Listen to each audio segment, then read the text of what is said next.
what's your kind of feeling towards this when you watch Kill la Kill? Because I'm assuming you're the kind of guy who watches anime series more than once. Has it grown on you? Do you resonate with this? What's your take? To me, the anime landscape is rife with like jiggle physics fan service, like in an attempt to Hold on, wait a minute. What? Did I Jiggle stutter? physics. Jiggle Oh, physics. sorry. Allow me to elaborate. The up and down, sometimes even the Z-axis motion of anime titties in an attempt to titillate, to excite the incel population of the anime watching demographic, probably about 50% incel degenerates. Let's be real. However, Kill la Kill is the only anime in which nudity serves to enhance the storytelling, as opposed to example for like garbage slice of life filler beach episodes, which are trash vehicles for fan service, wasting precious anime watching time. So in summary, for like my brief introduction to this would be Kill la Kill needed more nudity and more fan service. Bare skin and Kill la Kill scales linearly, maybe even exponentially to my enjoyment with the show. And it's a 10 out of 10. Incredible. And shout out to all our Hikakomori incel listeners. Fishermen recognizes fishermen from across the lake. So pull up a chair. You're in good company.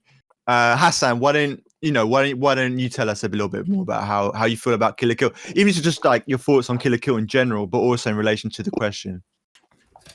I think in general, like Healy said, probably a 10 out of 10. It's not a strong 9. It's one of those where probably if you watched it and just gave it one watch and took it on surface value, it might actually be lost on you, like the quality of it, the high quality of it, and the deeper meaning and nature of it will probably be lost on you.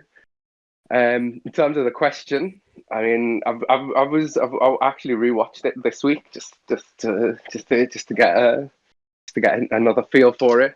Love and that. the one thing I was asking myself while I was watching it, which is like as much as I don't think it is gratuitous, the fan service in it, because I think it's integral to the storyline, and it couldn't actually be but then I did question whether it could be done another way. So it's mostly to do with, like, let's say everything was to stay the same in the anime, could they have delivered the same message and meaning whilst toning down the level of fan service? Because I think the fan service has to be in there. Well, I don't think it's even fair calling it fan service, because it's touching on things about like human sexuality and things like that. So, I mean, when you're broaching topics of that nature and you're trying to upend them and do something a bit different with it, then it's always there's the risk it's going to come off looking like the thing it's supposed to be, trying to portray. But I don't know. That's why I wanted to ask you guys. Do you think it would be possible to deliver the anime in the same way, but with, let's just say, the two main characters, if their clothing was just toned down, because they actually get more powerful as their outfits get skimpier, basically. And then, I mean, it's not like a pure key plot point, but it is a big part of it. So I was just interested to hear what Jack and Daniel had to say, if they think it would be possible to deliver the same show without that factor. Interesting take. We're gonna get into that exact question. Jack, why don't you tell us? You've already processed the question, but why don't you tell us just your top level take on it as well? What I'm finding really interesting about everyone's take so far is that I've got a feeling everyone loves this anime, which makes a big difference from our first ep where we spoke about, the controversial One Piece, The Simpsons meets Pirates, or however way you want to look at it. I'm not comfortable with that description. No. Not in my name. Thank you very much. Okay. All right, no worries. Well, I'm going to pass the potato. JD, Kill la Kill. What talk to me. I love it. I think it's great as well. Like, I'd give it a solid 9 out of 10. Whether the fan service is aggressive or gratuitous, I I think it could be toned down and you could still tell the same story. Now, I know it's an integral part of the plot, and it seems to me it always was since the beginning, which, according to Healy's Urban Dictionary definition, means it's not fan service. But I don't agree with whatever Healy just quickly edited on the Urban Dictionary 20 minutes before the podcast started. I think even though it definitely is integral to the plot, it is still gratuitous. It still goes above what's necessary. And you've got two female characters as your main characters that supposedly this anime is looking at the relationships between. Why do they have to get more and more naked as the plot goes on? That just feels like it is still over the top and unnecessary. And although it's parodying the tropes, and although it is looking in a lot more depth what fan service in anime is and what nudity in anime in particular is, there's still some uncomfortable scenes where it crosses the line. Like Mako's family peeping on Ryuku. I'm sure that happens in one of the earlier episodes. Just that's classic anime like fan service trope there. And then you've got the very uncomfortable sexual assault scene with later in the anime incest sexual assault scenes, which feel gratuitous, feel unnecessary, and I do not think you needed to have that in for any reason. I think that could have been cut out. So that's the first yikes of the evening.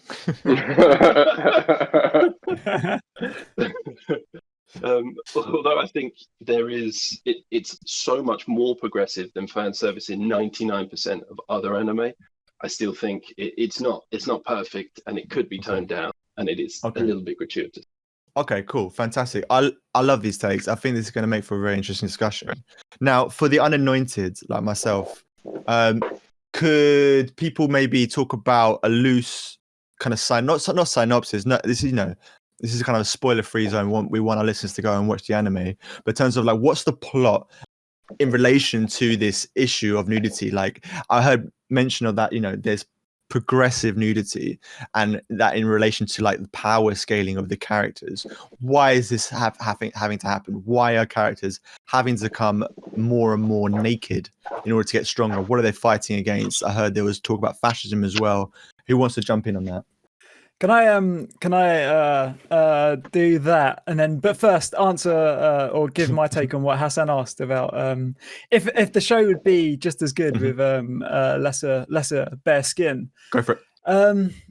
And I think to do it fully dressed or to lessen the level of bare skin in the show would dilute the message, and it likely wouldn't be a 10 out of 10 for me as it is.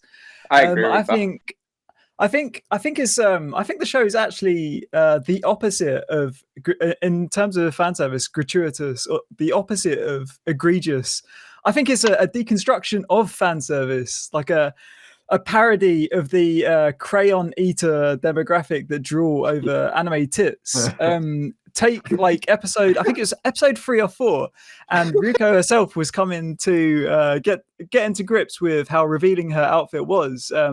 And it was kind of like her embarrassment was like a meta commentary from the studio saying to the audience, chill the fuck out, stop like dribbling over yourself, don't get a boner, stop twiddling your clit. This is art. This is highbrow art. Yeah, that's how I feel about diluting the fan service in Kill la Kill. I think you're reading a lot into that. Maybe I am, but maybe I'm not. I think, and then to answer your second part, Raf, which was the messages tied in with the nudity and to its central themes in the show. I think, as Hassan said, I think Kill la Kill is intrinsically tied to nudity, considering the story and the themes that are given. Nudity is like an implicit descriptor to Kill la Kill, hand in hand, seconded only to Kill la Kill being under the umbrella of feminism, girls doing it big. So really, if Kill la Kill is kind of like it equals nudity, and then if Kill la Kill also equals feminism and gender progressiveness, then by the laws of transient properties, nudity and fan service equals progressiveness. Free the nipple. It's great to have our feminist expert Healy D this week. It's incredible what the role he's slotted into. No one would have thought it. But like, so what happens in Kill la Kill? Like, why does the main character get naked? I don't get it. Like, why? Like, what happens? So basically, the main character finds this, without going into too much spoilery details, finds this magical school uniform, which requires a person's blood to draw power, or something like that. And the reason that it's so skimpy is that if too much of it touched her skin while activated, it would draw too much of her blood. I think that's that is correct. The reason behind it. So essentially, to get the most out of this schoolgirl's outfit, it needs to become as revealing as possible. And she's not the only person that has one of these outfits, essentially. And the transformation scenes in particular are quite revealing. So that's the in-universe logic, but it is a core theme at the same time, like nudity equals freedom and clothes equal oppression. It's a very core theme. Go on, Hassan. I was just gonna say, like, a big part of it, like even in the storyline itself, is about the main character because being body positive, and the more she doesn't care about being naked, the more powerful she becomes, and the less she's embarrassed by her own body. So in that respect, I don't think it can really survive without it. The problem isn't with the wearer of the clothes, but whoever is observing it in a, let's say, untoward fashion, or with a slant in their eye. So it's kind of given to you on a plate. In, I think it was episode 3 or 4, when like the main bad girl like transformed herself, and after the main character was having like or self-shaming over her like skimpy outfit, the main bad lady was like in a similar position in which her outfit goes just as skimpy. And she cannot understand why the protagonist is having these like self-doubting, self-shame when the main bad girl is like, this is what fucking peak performance looks like, get a grip. It's literally handed to you by the authors. And the authors what she you know, sorry. So the character says, I think at one point, I will bare my breasts to the world if it helps me to achieve my goals. And she's saying, basically straight up saying, I'm so goal-oriented that I do not care what people think of me. This is more important. And if I have to get naked to do it, fine, I don't give a fuck.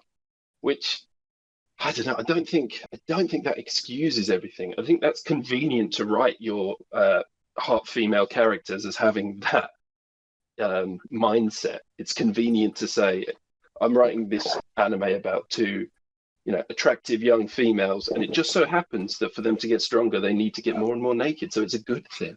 Would you feel differently about it if it was written by a bunch of women who wrote it? Would you still think it was fan service? I think it's all men. It's like 99% men, basically. Yeah. I think that quote, if I have to bare my breast to take over the world, is such a positive message to this OnlyFans generation that we find ourselves in now. And I couldn't resonate Only more. fan service. No, do you exactly. know what? Jokes aside, that's actually, I think he raises a good point there. When we say gratuitous, what's gratuitous about nudity? And when does nudity become gratuitous? When does it become empowering? Let me throw this one in, right? Because I think Healy also mentioned a mechanic that really stood out to me in his opening 2 cents, let's say. Why does jiggle physics help tell this story? Jokes aside, why does it help tell this story? You can have nudity, but like if we're talking about jiggle physics, surely we're verging into the territory of pleasing the demographic that Healy so well described. I mean, I don't think it does. I think you look at the transformation scenes in particular, there's a lot of jiggling going on. And particularly, I think earlier in the series, a lot of the camera shots are, over the top, lewd shots. Although I think this does, either I just stopped noticing them, or they do sort of phase out towards the end. I think you just get used to them. I think I might have been. The nudity that I remember is more the nudist beach stuff, which is played for comedy and, if anything, even more over the top. which is something that we should get onto as well. Nudist Beach being a faction in this anime who are anti-clothes, and therefore anti-fascism, and promoting everyone getting naked for freedom. And there's a lot of male nudity and male fan service, which is something that you do not see, and I think a very strong positive this anime. So anyway, so it's not just girls getting naked; it's also there's dudes, right? The male nudity in Kill la Kill could be argued as being more severe because like as far as the actual like skin nudity goes for the female cast, it's still pretty like it's hard to say above board, but I mean when you look at the men, they are nude as in they need to be censored. It's like they use the light flares, but it might as well be fucking pixelated like screen filters, because I would say that as far as like gender equality goes in Kill la Kill, for nudity, men take the heavier brunt of showing a lot more skin. That's a spicy one. So you've been arguing for more nudity throughout this whole discussion so far, right? Why would adding more nudity help tell the story for you, Healy? Like why do we need to crank it up to 11? Because it sounds like we're at 9. All right. Because this anime is the exception to the rule. If this was nudity in a fucking competitive volleyball anime, I would be losing my mind with how much of my time is being wasted. But as the themes are so intrinsically tied to skin being shown and the fight against clothing, it's the more nudity the better. Because it's so relevant. Any thoughts on that? I mean, I think that. Yeah, go ahead, Jack. No, I was going to say it goes back to your point, Hassan. That could this anime have been done without that as a core feature? It clearly was planned with it and is a big part of it. But I think it comes down to the fact that fashion and fascism sound the same, and they rolled with it. And I think that they didn't necessarily need to have clothing in there as a metaphor for fascism, or whatever you call it, as a stand-in for fascism.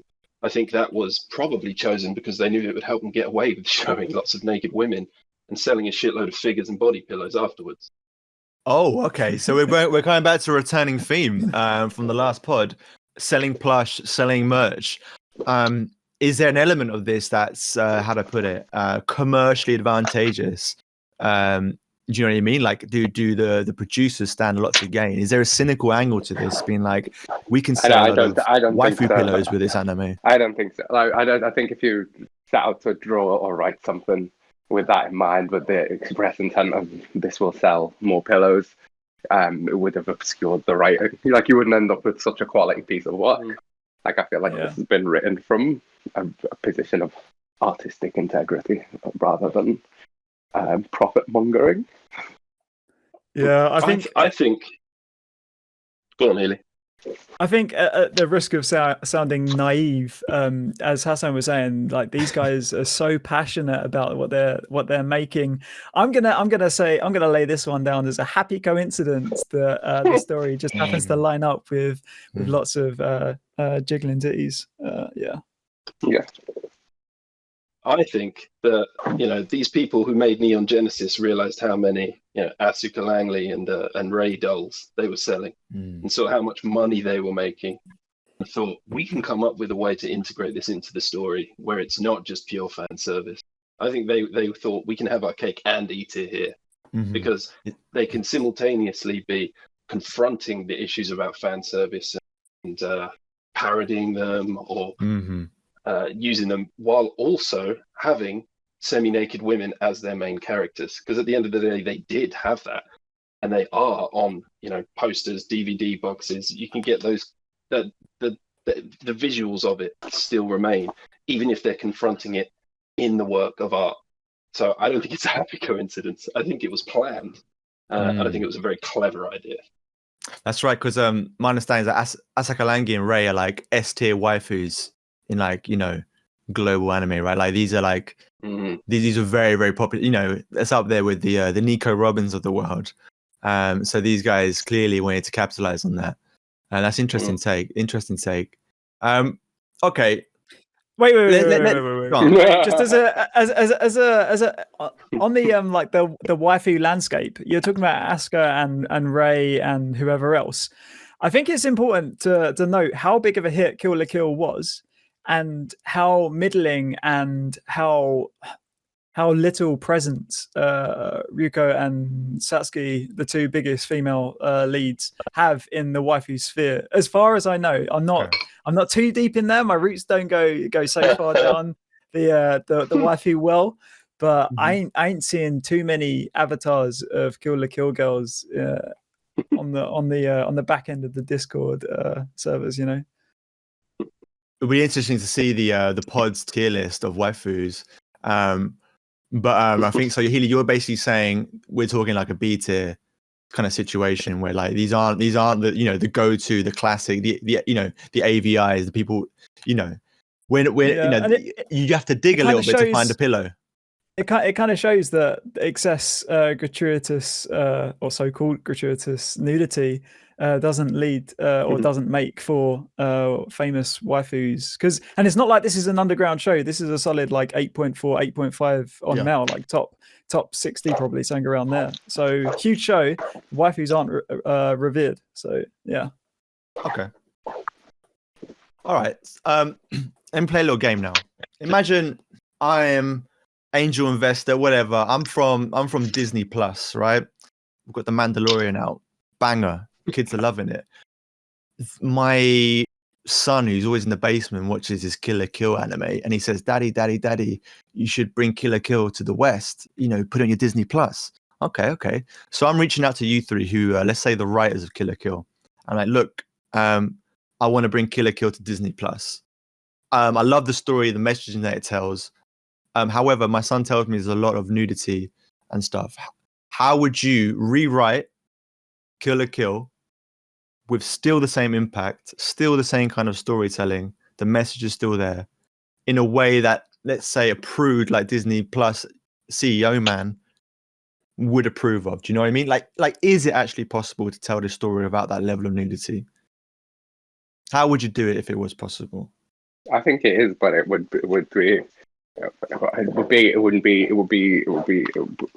be like detrimental to the character arc.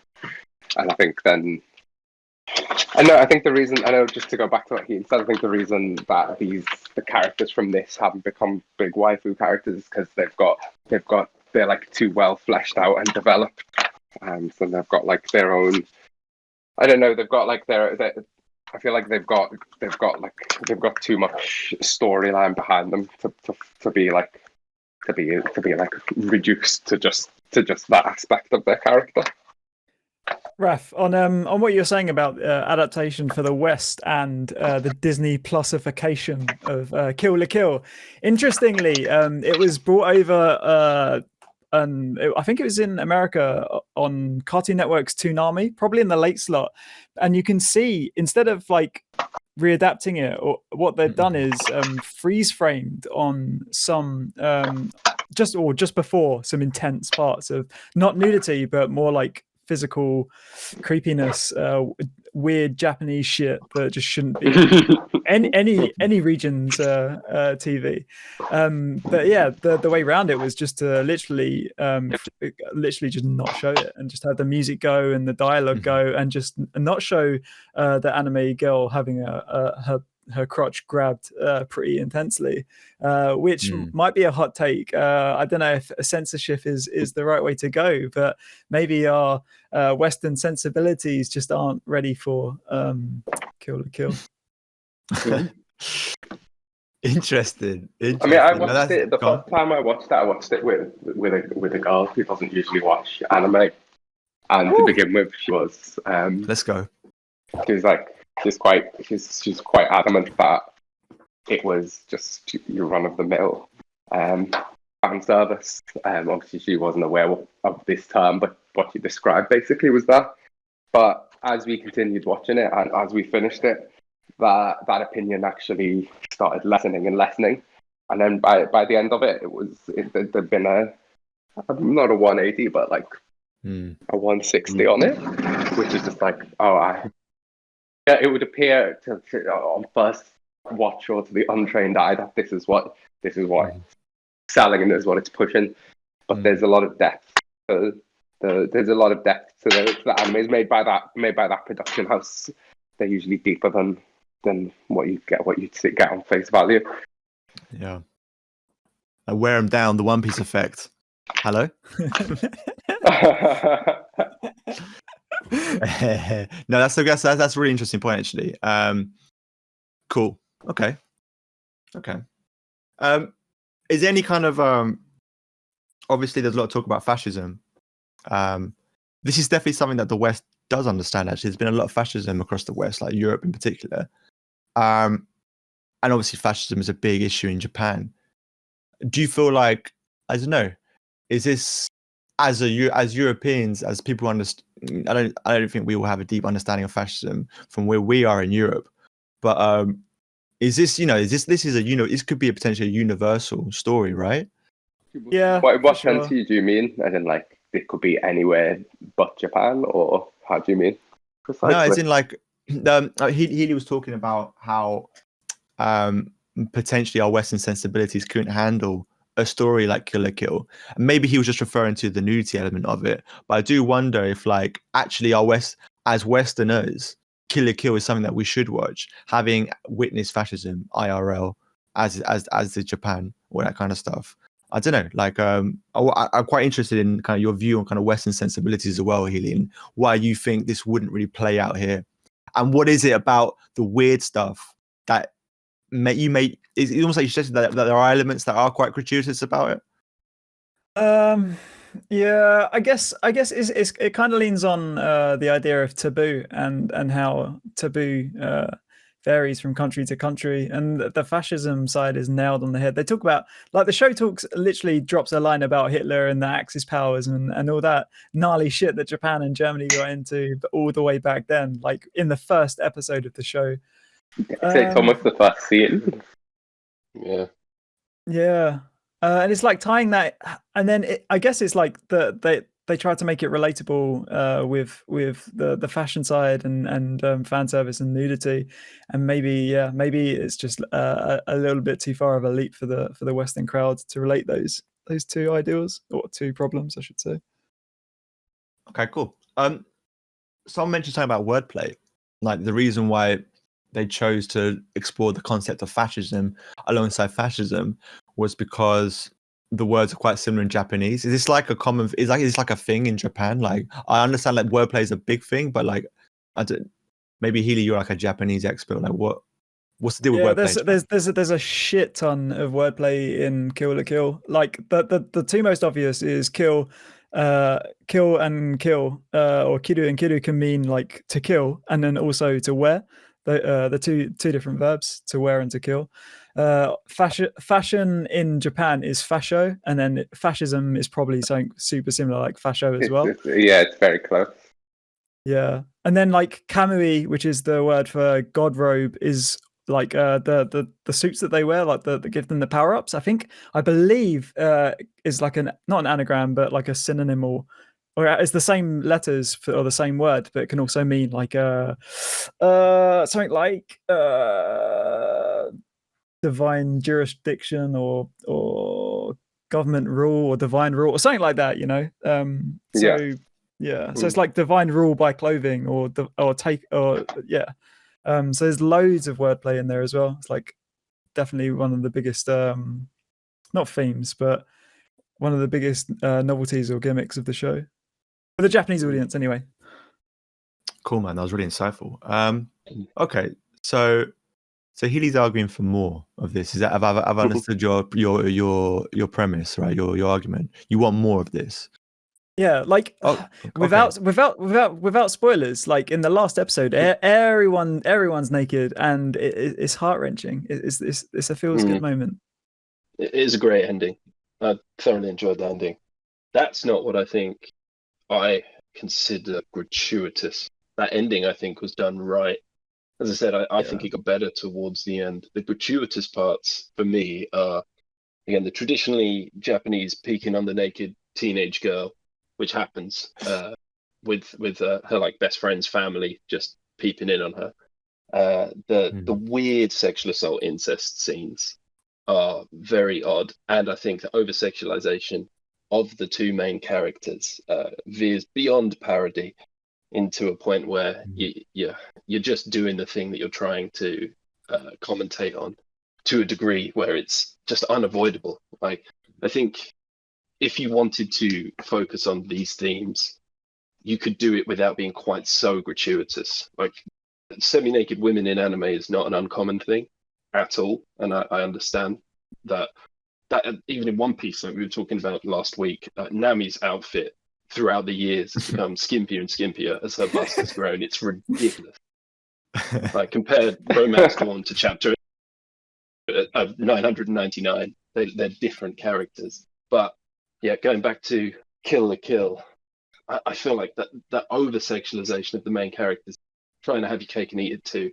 You can't be commenting on these things, but yet also having attractive naked women main characters. That's what's gratuitous in my mind. Not the fact that everyone is nude at the end. That's fine. I'm all for that. I don't find that scene gratuitous at all. It's the earlier stuff, I'd say, on the whole, I have a problem with. On that note, if I can play devil's advocate to Jack's moral, I get the time. moral Can someone get the timestamp ready right now, just before we kick off this one? All right, I've written it down. Go on, you go for it. Devil's advocate to Jack's strong moral compass here, and this isn't my hill to die on. I ain't planting my flag here, but I will say that the accepted notion or semi-accepted notion in the weeb anime otaku community is that these are 2D fictional animated people that aren't real, and the lolicons out there believe that no one's getting hurt, and you're and not to say Jax, but like anyone that has issue with these potentially risque situations and depictions, kind of sounds like a personal problem that you need to work on. Oh, shots fired. This is just the meta in the Reddit community. I mean, if you're on 4chan, this is what you see. This is what you'll read. Look, I love that. If you're on 4chan, take 20 minutes and spend in the anime 4chan board, change your life.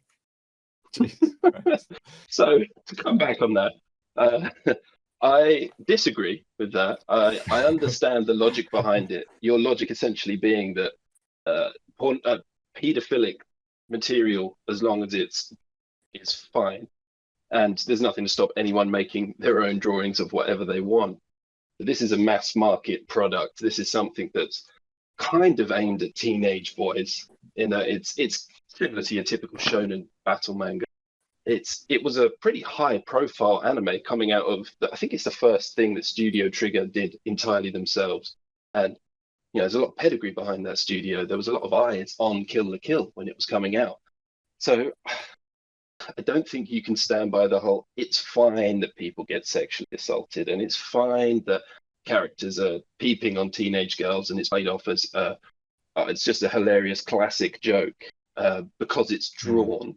I think it's still something that is being consumed by millions of people worldwide, probably skewing younger in age. I'd say probably you're looking at your teenagers in your early 20s and as your main demographic.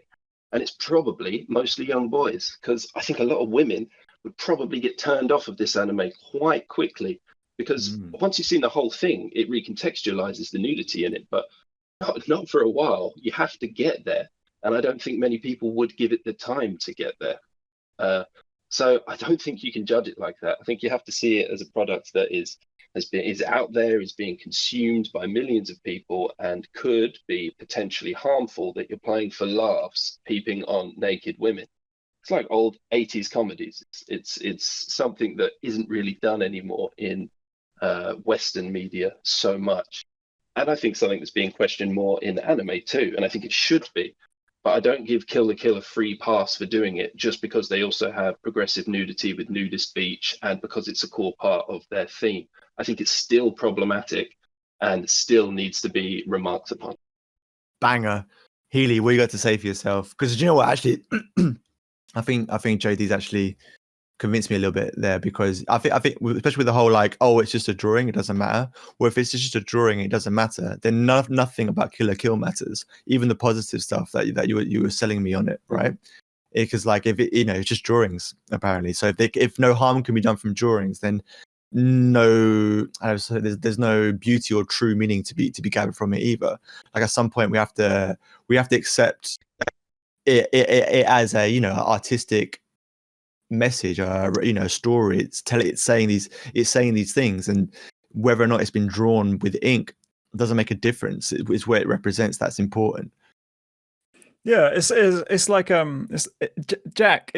Not to put words in your mouth, but it's almost like you're saying that part is almost regressive, like the peeping toms and action and the and the like indecent assault stuff. And then for me, that's a pretty critical part. Is where do you draw the line between the negatives, the pros and cons? So the negatives being all of that creepy, weird Japanese bullshit versus all of the cool action stuff and how the nudity enhances the storyline, and very much weighing up both sides of the coin. And for me, it's so heavily favored on the how good the story is and how tied it in, that not that I'm like I'm fucking completely jaded now and I've got rose tinted glasses, but I kind of have, and I can just like not accept but somewhat ignore and just let roll, as bad as that sounds. But then but I what I wouldn't be able to condone was someone coming at me saying, no, that's abhorrent, you cannot ignore shit like that, because that's absolute bullshit. Because I'm happy to ignore dismemberment, killing, loss of life, torture, everything else that's in the show as well, which is just as bad as rape and sexual assault. So it's kind of whatever. Fan service weighs it up, and with the nasty bad shit is just what's the word? It's a necessary casualty. It's I think it's impossible not to call it a fan service anime. I don't see how you can watch it and not say it is, because that is what it is. It's just, I think it's just executed with a lot of nuance, and there's like some thought behind it. But I mean, I don't think it's possible to term it anything other than a fact. It is a fan service anime. It's just a smart one, right? Yeah, I think that's a really good point actually, because surely, I haven't watched a ton of animes, but I feel like in animes where like nudity isn't even explored, which good ones with really deep themes, there's always those questionable camera angles. You know what I mean? Like I feel like most animes are like a cocktail of interesting, deep ideas and then kind of creative storylines, but also throwing a little cheeky little throw a bone for the thirsty young boys here and there kind of thing. That's so like I feel like maybe Kill la Kill exists within the culture, unfortunately. All right, no, on that right. So on other animes in the landscape, right, or just in anime in general, it'll be for fan service. Oh, as you like to say, Raf, the village race, and maybe one of the girls' tracksuits is a little tighter, and she's like well endowed in the chesticle region. And maybe she gives a cheeky wink and a smile, and fuck all happens. Nothing happens. Pointless. Waste of time. Why are they showing this? In Kill la Kill, you'll get like an upward like skirt shot, but it will be the antagonist giving the sickest monologue ever about how she's going to overthrow the government and how she has divine rule and right to save the world, give it its freedom back, and topple the big bad of the show, like with a crazy soundtrack, with killer like watercolor art, like old school animation, super fast paced, and then followed on by intense action fight scenes. Like it's all part of the entire package, and it's tasteful and in place and well executed. Tasteful. I give you it's well placed, well executed. I wouldn't call Kill la Kill tasteful. Almost intentionally distasteful, to the point where it's remarked upon in, like you said, the third episode. The main character is like, this is insane. I can't fight wearing literally nothing. Everyone's leering at my breasts. Insane. It's commented upon. It's over the top intentionally. Although that's what goes on to the plot point of the antagonist saying, well, no, you have to bare yourself to the world to achieve your goals. Again, I think that is a convenient way of excusing your characters from taking all their clothes off. But yeah, I'm still not convinced it's all integral to the plot. I think you could still hit the same. You're going. So I say it's tasteful. Like if you compare it to Madoka Magica, and like when they're doing the transformation, the camera pans around and loads of stuff's happening, and it's all like high velocity, and then the way that Kill la Kill does it is very much the same, and the jiggle physics are there, and that's where the fast paced motion is, and it highlights that intensity of the transformation. Yeah, I think that's it. I think that's an interesting point. And I feel like the issue of like tasteful is actually it's not simple, right? It's actually quite a deep issue. Like, because I remember, Jack, you were mentioning like the first half or quarter of Kill la Kill is where it gets a bit like, does this really need to happen to her? Do they really need to be, does she need to be perved on, that kind of stuff? But like, in regards to the kind of like bad things happening to protagonists, or should I say problematic things happening to the protagonist, isn't that what happens under fascism? Isn't that what happens in a terrible society? Like, it's like an anime like Berserk, for instance. Like, I think there's some awful scenes in there which, slightly traumatic, violence, sometimes of a sexual nature, that kind of stuff. But like, I believe it, as in like, in this world this happens. Is that the case in Kill la Kill? When you watch it, do you feel like this is probably what life's like for this character?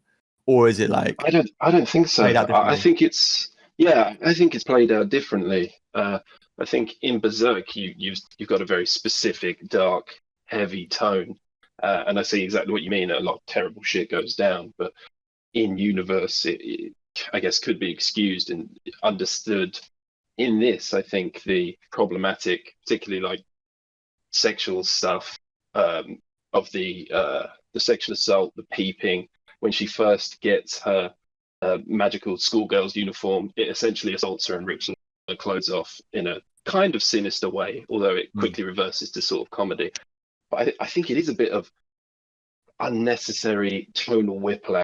I don't think that this is the kind of thing that you were thinking about watching this show previously, because it's so loud and over the top and a bad word to use, but cartoonish and extreme.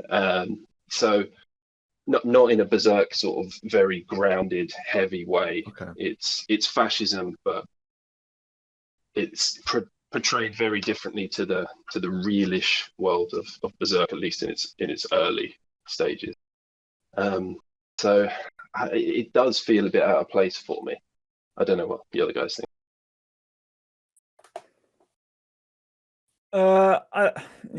It's kind of like the one of the themes is that nudity is the antithesis of fascism. So yeah, I feel like it's kind of the opposite to that as in Berserk, to be honest. I don't have too much to say on that. I guess the question is like, do you feel like the bad things that happen to the character are essential? Or like, can they be, do you know what I mean? Can we just skip to the point where there's a bit more meaning to it? George, you know what I mean? Like, I think that's the kind of the question. I think that some of it's played for laughs and so is unnecessary.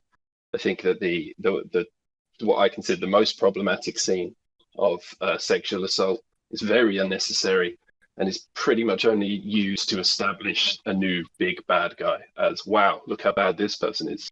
They do sexual assault on people, which I don't ever like or agree with. So those specifics, I think it's a problem. I think the way the nudity is played out for the rest of it, I see less of an issue, because it is more in universe, over the top, wacky, played for laughs. Like the nudist beach people, that's something that's pushed as funny every time. They have these weird robots that they essentially dress up in that hide nothing. The whole thing is played for a joke. Whenever the male character takes his clothes off, it's always very exaggerated, slow motion. There's lights coming from his nipples.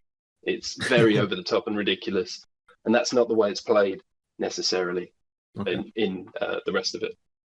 Like I think that the fan service sexual assault stuff is, as a tool, super useful for establishing how terrible the bad guy is. And for me, it just adds so much more weight, especially to a newly introduced character or halfway through the season.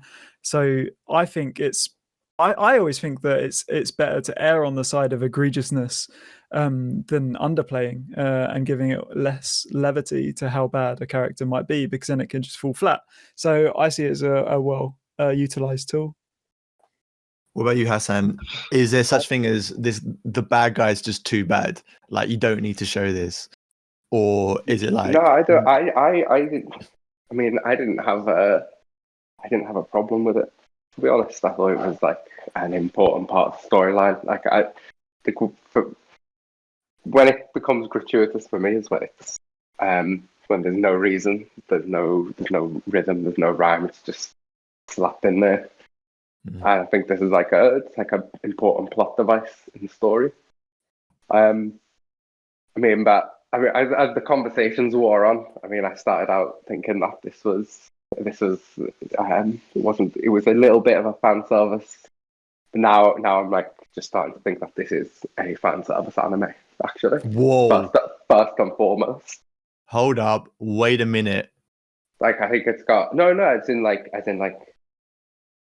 This is like it can't not be. As in, like, it's I don't even think it would be the same anime without the fan service elements of it. I don't think anything would be the same about it. And I just think by virtue of the fact that, you know, of the 25 episodes, let's say half the time it's centered on two naked girls. I don't see how you can call it anything other than that. I don't know. I think it's just a fact. I don't even think it's that. I think it's a matter of fact that that's what it is. Like, the fact that they do it intelligently and that it's not just for the sake of doing it. That does make it different, and it does color it differently. But at the end of the day, that is what it is. I'd be fascinated to know what percentage of the audience that watched Kill la Kill like thought of it as a parody of fan service. And how many of them? I bet you it's not a lot. I bet you a lot great just anime thought because of naked girls. I think that's going to be a large part of it. I think they're actually quite upfront with trying to do things. They're not too subtle, because I think if they were too subtle, then the point will be lost on everyone. But I think still large swathes of the people who have watched this, still those points would have fallen on deaf ears, and it would just be like, yeah, it's good action, two naked girls, cool. I think that's going to be a large part of it. I mean, like, I think if it was first watch, you've watched it once, let's say you're not really introduced to anime tropes, you don't even know what a fan service is, you've only watched a few animes. This, you just think, yeah, this is what this is about. I mean, like, even for us, like, we're like seasoned watchers of animes, to know that this is, it's a parody on this, and what they're doing is, this is actually a commentary on X, Y, and Z within this community. I don't even think you could get that on first watch. I think you have to watch it like 2-3 times to start picking up on some of them more. And this is quite, like I said, it's quite actually an obvious anime. It's not even trying to be subtle. But some of those things, you can't really say it. You just have to draw those conclusions yourself. But I don't think it's worse for it. I think it's actually it's necessary and well executed. No, that's a really interesting perspective. It's good. I mean, I changed my mind as the conversation's gone on. I was just like, I was thinking and thinking. That's a podcast first, which is good. That's what we want. That's what we want. And so basically, you know, obviously you said a lot of things there, but it's almost like casuals do not enter, because, you know, unless this is. I mean, you can, but like you can. Some of the finer points are going to be lost on you. Which is the case for a lot of anime, right? Yeah, you know, a lot of anime is self-referential. I don't think like say someone who wasn't familiar with anime could watch One Punch Man and understand why it's so funny. Like if you watched it, even if you showed it to someone, they would never understand it. You have to have watched a lot of animes to know why this is why what you're watching is funny. So I don't think it's a I don't think it's a problem, but this is a fan service anime. By you saying I think this is a fan service anime, do you believe that this anime was almost scaffolded as such, as in like the guys got together and be like, no, I think it's similar to their other one. So they've got another one called Gurren Lagann, and I think it's similar. They've just changed the two characters from two boys to two girls, and like you can tell a story. You can tell a female story about like a female-led story about two women without it having to be about like the human body and sexuality and things like that. Do you get what I mean? That doesn't have to be a main plot point just because it's an anime about two female leads. Let's just remember that Gurren Lagann's main character, or one of two main characters, is topless the entire series. Yeah, but it's just different, isn't it? That's because he ain't got titties. He wasn't wearing it. Yeah, all right, cool. But I think great series. Everyone should watch Tengen Toppa Gurren Lagann. It's another 10 out of 10 for me. And watch it twice. Yeah, the same guys. Watch so good. Cool. How many episodes is it? 24, 25. Okay. And how many episodes is Kill la Kill? Same. 24, yeah. Okay. It's interesting because I wonder, we're criticizing, well, what I'm hearing is like there's more criticisms now against the idea of like, the story doesn't have to be told this way. But, No, I mean, I think this story does have to be told this way because that's what it's about. But, like, the only bits where I think you could even call it gratuitous, I think all the rest of it is necessary. Like, let's just zone in on the main character's outfits. I think you could tell the whole story without those outfits looking like that. Right? What are the outfits? Do they change over time, or is it just this? They just become less. They have just less fabric, and it already starts with very little. Okay. Healy, as our body positive kind of like champion, how does that argument make you feel? Do you feel like that there's just no way of telling a story about body liberation and all that kind of stuff without explicit nudity, or do you feel like people they just don't get it? What is it? Considering that your audience is a lot of children, I don't think it is necessary. Like, but at the end of the day, this is still a cartoon that is mainly for kids. Is that true? So, I mean, most times that's like Jack said, like teenagers probably going to be the main consumer of this product. Would you recommend it to your teenage children? Yes. What age, Healy? 13? Yeah, ladies and gentlemen, we got him. I just feel like the overall the net morality of the show is positive, and whatever the sticking points are, as long as the good outweighs the bad at the end of the run, then you can take a worthwhile message away from the show, and it's going to be a good experience. I like that. It's like a very kind of chaotic, neutral position. Art is always problematic, but it's about the beauty you find in between the less desirable parts of it, I guess. Interesting take. Yeah. I don't know if the body positivity message entirely works for me either, because I think it's one thing for one of the characters to say, get naked, don't care what anyone else thinks about you, and you will be stronger. But also when you're wearing practically nothing and you've got, thousands of men and boys leering at you, that's a different message from, be positive with with your own opinion of your body. So I don't know if that works. And also it's an easy message to put two hot girls in the middle of. Like, why couldn't they be fat and ugly? Maybe that would have made a stronger body positivity message. Would that have happened? But they wouldn't have sold as many, toys, body pillows, etc. But that might have made for a more powerful version of that message if they weren't, attractive, young girls. Would you have watched that if it was? That's a very good question. I think Oh, I'd have watched this no. series if it didn't contain the nudity at all. Jeez. 100%.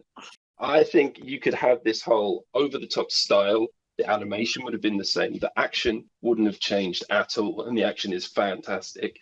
I think the writing is funny on the whole. I think the humor in it's great.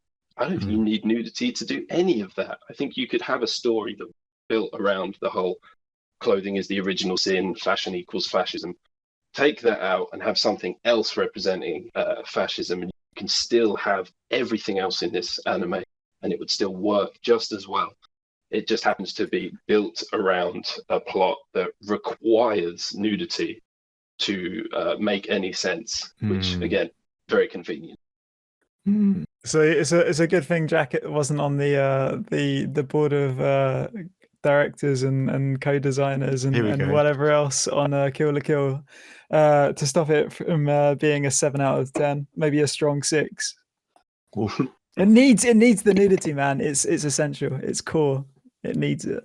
Interesting. So, like, I guess one could argue, if that's your perspective on the anime, kind of the kind of some of the ideas that Jack was alluding to, is that it's almost like the writers started off with the nudity and then kind of like built a storyline around that. It's almost like how is it Nolan like takes a very kind of interesting, complex, sometimes pseudo-scientifical issue like time travel, this kind of stuff, and then builds an action film around it, kind of thing.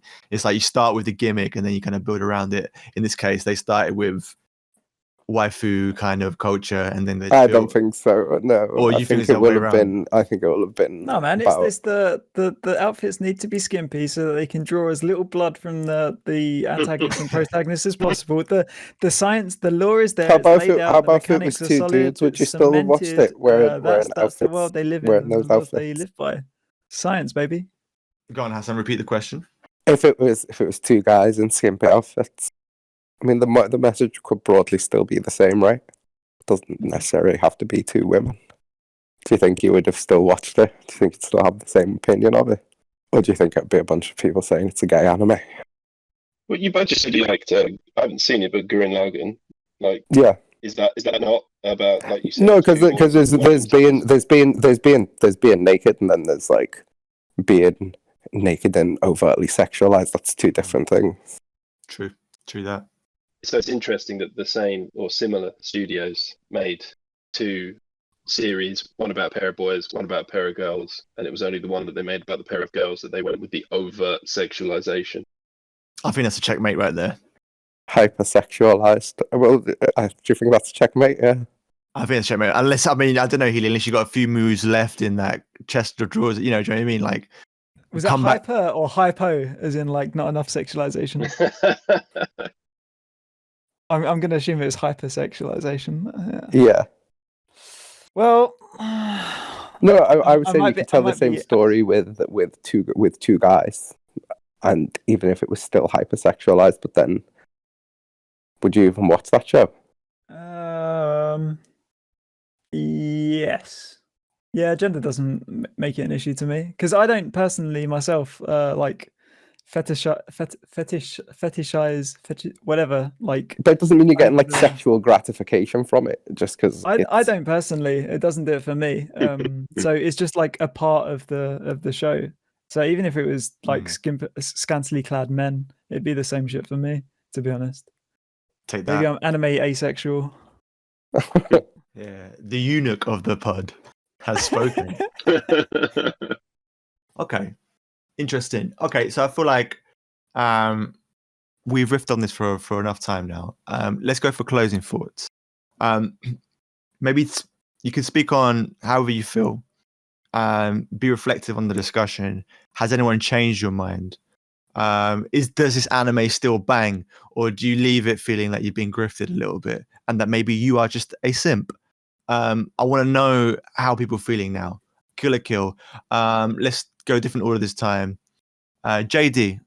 Right. So I think I've said everything, but I still think this is a fantastic anime and worth anybody's time. I think there's a lot to recommend about it, and I think that the way it does fan service, even though I think it's gratuitous, is better than, like I said, 99% of other anime, where it does come in with no relevance to the plot, completely takes you out of what was happening, and only serves to undermine the female character. In Kill la Kill, it's a core part of the story, which is great.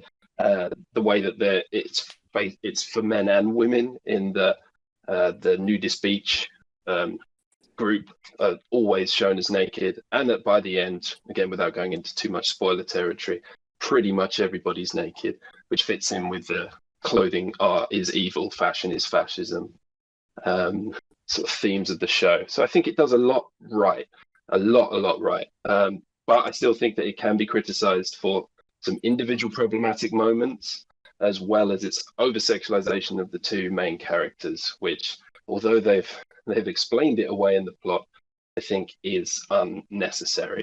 And I think if you cut the nudity out of this, I would still think it is a fantastic anime, and one that I'd recommend on the strength of its other themes alone. But yeah, I think they're a great studio. I'd like to watch more of what they do. I think they're making the cyberpunk anime, so I'm looking forward to that. Let's go. But Kill la Kill could have been better for me, and the nudity, though slightly progressive, was gratuitous. Okay, sick. Hassan, what do you think? Closing thoughts. Closing thoughts. I mean, I came in thinking that it was. I came to the table today thinking, yes, it is. No, it's not gratuitous, and that it doesn't actually even. It's not even that much of a fan service, because I was operating under the Daniel Healy Urban Dictionary definition of a fan service, which is just there for no reason. But like, having delved deeper into it, I mean, like, fan service, I don't think it's even. I think it's actually just a part of anime. I don't think it's. There's a point of thinking of it as something even different, or something that's in some or in other, not in others so much. I think it's actually just something that's a part of it. And I think what they've tried to do here is like turn it on its head a bit and try and be a bit subversive. But I don't think they've actually gone all the way in doing that. And as a result, it is still essentially, is a fan service anime. It's a very good one, very good anime. But I think having gone into it and finally arrived at the conclusion that it could be done without that, or could have been executed without. I think it's not even possible to label it anything other than fan service. A fan service anime, I think, would be as part of the synopsis of this. If I was writing a synopsis of this for someone else, those terms would have to be in there. But I don't think there's a problem with that, to be honest, and I don't think it suffers for it too much in terms of the story and how it's delivered. Cool. And that leaves for the final closing statement our lone soldier at the moment. Healy, you're, the barbarians, the prude barbarians are at the gate. They're telling you to put some clothes on, get this hentai shit off my screen, and you're there at the gate. It's just you and your katana. What final strikes, what kind of swoops, what kind of attacks are you gonna lay down to close this motherfucker off? I lunge forward and cleave the crowd with my katana of culture and impart that the best scenes in this show, the best action scenes, the best comedic scenes, the most heart-rending emotional scenes, all were founded and had huge elements of nudity and fan service, and it's part and parcel, intrinsically tied. It's in the equation, and it's wholeheartedly necessary, not egregious, and not gratuitous. And I'd argue that if it had more fan service and more nudity, it'd be maybe an 11 out of 10. Wow. Banger. I think one thing, at least as an onlooker listening to all these arguments, this clearly is a good piece of art, because I think only good art like this can provoke such interesting conversation. I feel like Hassan there just made a good point about, like, maybe this is just a part of anime. And Healy then kind of teased that up by saying, actually, yeah, in fact, it's a celebration of anime. It's chaotic, it's problematic, but that bundle of chaos can be used to tell really interesting stories. And I love the way kind of Jack really kind of zoned in on some of the parts that were problematic, but also wonderful, beautiful, and deeply complex about Kill la Kill. I'm certainly sold on. I think regardless how you feel about Kill la Kill, it's definitely something any anime fan clearly should watch. And I'm looking forward to going and watch and making my own opinion about Kill la Kill. But yeah, with that in mind, how do we we don't have a way of normally closing this off, but if anyone comes up with something creative, a little burp. Healy, how would well played. just a GG well played? Okay. A GG well played. GG Well done, well guys. GG, well played. Well done. Don't lose your way.